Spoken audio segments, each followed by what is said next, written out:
and now we continue this first year with our solar system. Uh, and the planning, if you look at the data that you get from some software tool, it's quite exciting that you have a stunning massive radiation to your roof, but what you can get out of it is like 12-13% or something. The solar cells or the panels, they have like 15 percentage maximum of conversion from solar to electricity, but they are getting to 20 now. There are silicon units that can handle 20%, so this will increase with the future, of course. So in our case we have 31 to 50 watts panel, and what this calculation just says that you will have losses in cables and losses in the system, and maybe you get 12.7%, and it turned out to be that way. Okay, the planning, of course you need to invest money. Here we have in Swedish kroner, but it depends on where you live and what you can get the solar cells for, how cheap. I think go for the cheapest panel, and if you have extra money, put them on the warranty on the inverters or the other parts of the system, so you're safe with the investment. Because I don't think the panels will be the thing that breaks down. Probably the electronics. Says me, who works with electronics. In Sweden we have a tax reduction. It was 35% of the total investment, but now it's lowered to 20%. But that's okay. So here is our roof. 37 degrees, that's almost perfect if you want high output in the summer. And it's almost in the southeast a little bit. Doesn't matter. So we started with the string inverters, and then we went for the micro inverters around the chimney and all that stuff. So the string here with the Fronius inverter was the first in November 2013, and 4 kilowatt peak with microinverters in March 2015. Yeah, so it's a big peak in the middle of the day, of course. Here, this is not what I wanted, but what can you do? I only have one roof here, the other facing north, so that's no issue. You need to decide what color should the panel have, how should it look. We thought it was better to, they are manufactured in the EU. I think this is from Poland, even if Q-Cells is German company. But I think everyone probably is very good. But these Q-Cells, if you read the photon tests, it's a magazine, but they have the test results on their homepage. You can see,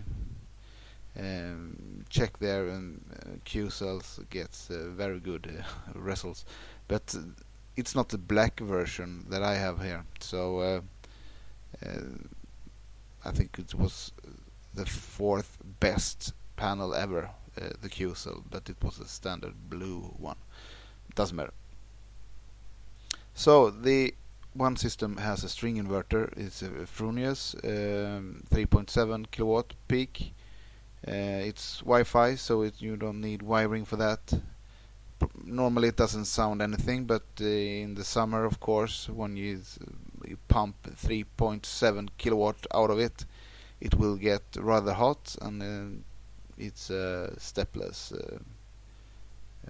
It's a fan, so it doesn't matter. no problem. But one good thing with this one is that the wiring is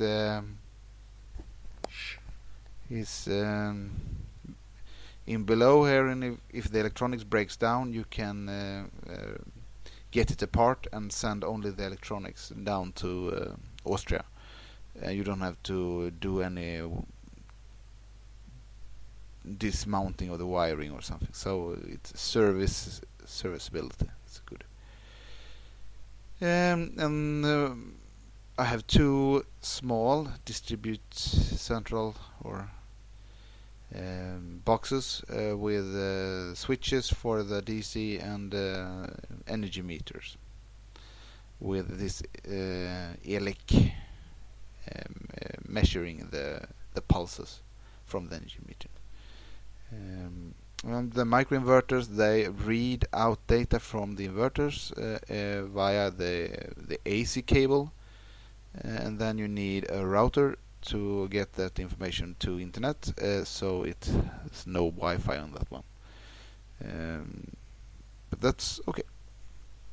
So in our case, I helped the company that put up the panels with some pre-assemble and to get down the cost. It's very fun. It's very easy.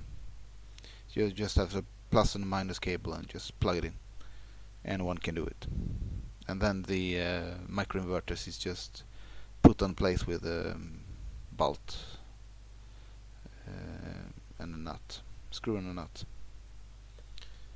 So here is the result then after the winter.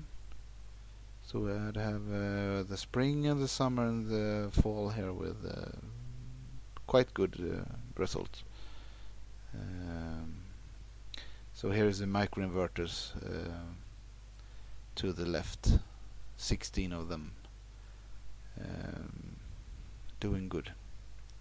Installation, you can see the two boxes in the Envoy gateway, and below is the normal electrical central, and below that is a string inverter.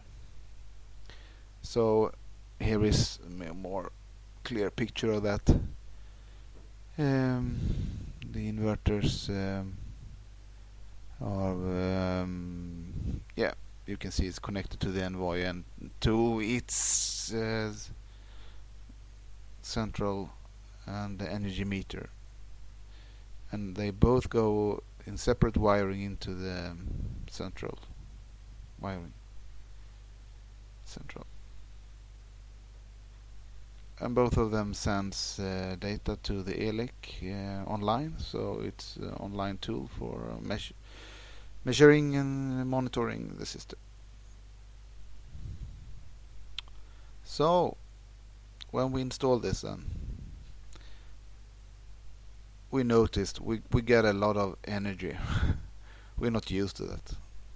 So the house produces a lot of energy, and how should we deal with that? Because that's a problem when you have like 6 kilowatt or 7 kilowatt in that you don't know what to do it in the middle of the day when you are at work or something. So one solution on that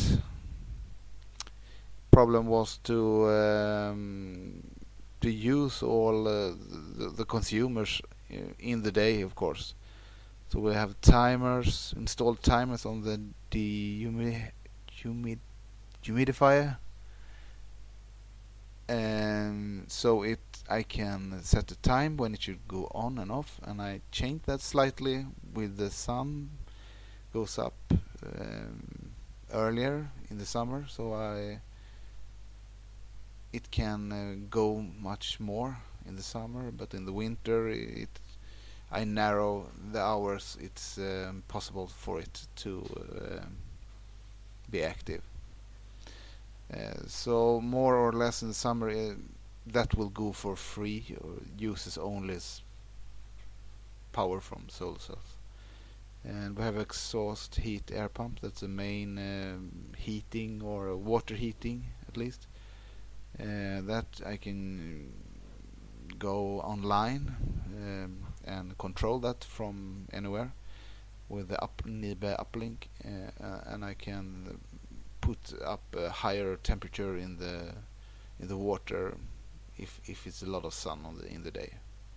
It takes a couple of seconds to do that, and you can also monitor every temperature and change the fan and the ventilation online. And the same goes for the heat pump that we only use in the winter. They have a remote system for that one. Investigating if to do anything with that. And